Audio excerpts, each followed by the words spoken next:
حضرت ادریس علیہ السلام کی دوستی ہو گئی رضوان سے. رضوان جنت کے فرشتے کا نام ہے جس کے پاس چابی ہے جنت کی, دروازے پہ بیٹھے ہوتے ہیں. رضوان اس فرشتے کا نام ہے. تو حضرت ادریس کا یرانہ تھا, وہ ملنے آتے تھے جناب ادریس علیہ السلام کو. تو ایک دن حضرت ادریس کہنے لگے تو خود تو یہاں کی سیر کر جاتا ہے, مجھے کبھی کرائی نہیں, آپ بھی کر لیں. تو فرشتہ آپ کو جنت دکھانے لے گیا. جنت میں جا کے تو کہنے لگا حضور چلے, فرمانے لگے کدھر؟ کہنے لگا واپس, فرمانے لگے میں نے جانا ہی نہیں. اس نے کہا کیوں؟ فرمانے لگے اللہ فرماتا ہے ہم فیہا خالدون, جو جنت میں آئے گا نکالا نہیں جائے گا.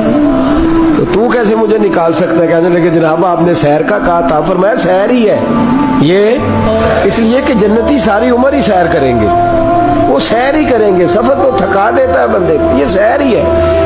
اب وہ فرشتے پریشان ہوئے تو رب کریم نے فرمایا وہ فرشتے تیرا اور اس کا یرانہ بھی میں نے لگوایا تھا, اور اس کو جنت کی سیر پر آنے کی خواہش بھی میں نے ہی پیدا کی تھی.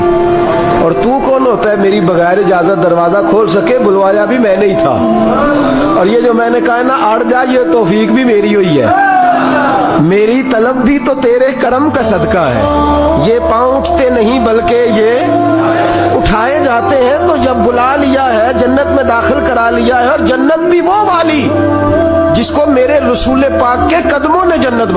ایک بندہ آ گیا, وہ غیر مسلم تھا, تو کہنے لگا میرے کچھ سوالوں کے جواب میں پر کسی نے دیے نہیں کبھی. تو جب اس نے آ کے بہت بڑا دعویٰ کیا کہ اگر کوئی میرے سوال کا جواب دے تو میں مان جاؤں, تو پھر مسلمانوں نے کہا کہ نہیں, تو نے بڑا ہی دعویٰ کر دیا, تو شے ہی کوئی نہیں. وہاں تو بڑے بڑے مان گئے. تو آ ہمارے ساتھ حضرت مولا علی شیر خدا کے پاس لے گئے, تو اس نے بڑے بڑے مشکل سوال کیے. پہلی بات وہ کہنے لگا آپ مجھے دو ایسے دوست بتائیں جن میں کبھی لڑائی نہیں ہوئی. تو حضرت علی کہنے لگے تو بڑے دعوے کر رہا تھا کہ میں بڑے لمبے سوال پوچھوں گا. وہ دو دوست جن میں کبھی لڑائی نہیں ہوئی وہ جسم اور روح ہیں بھی کٹھے ساتھ رہتے, دوست بھی ہیں, پر کبھی آپس میں لڑائی, بڑے بڑے گناہ کرتا ہے جسم پر روح ناراض نہیں ہوتی, وہ ساتھ ہی رہتی ہے. اس کی آنکھیں کھل گئی, اس کو تو کبھی جواب ہی نہیں ملا تھا. کہنے لگا اچھا وہ دو ایسے دوست پھر بتائیں جن میں کبھی صلح نہیں ہوئی. تو فرمایا وہ موت اور حیات ہیں. جب موت آتی ہے تو پھر زندگی باقی, ان کی صلح نہیں ہو سکتی, اکٹھے رہ ہی نہیں سکتے. اللہ اکبر.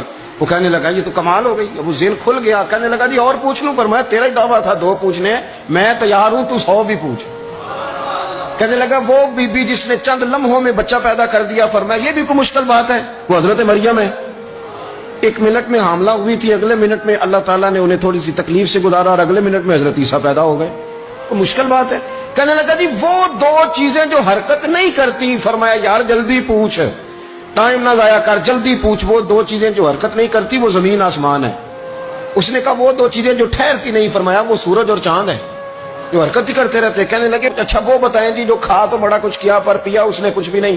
تو حضرت علی فرمانے لگے وہ حضرت موسیٰ علیہ السلام کا عصا ہے, جادوگروں کے سانپ سارے ہی کھا گیا پر پانی کا گھونٹ بھی نہیں پیا. حد ہو گئی. وہ شخص کہتا ہے علی کے جواب نے, مولا علی شیر خدا کے جوابات نے میرے اندر ہیجان پیدا کر دیا. میں نے فوراً کہا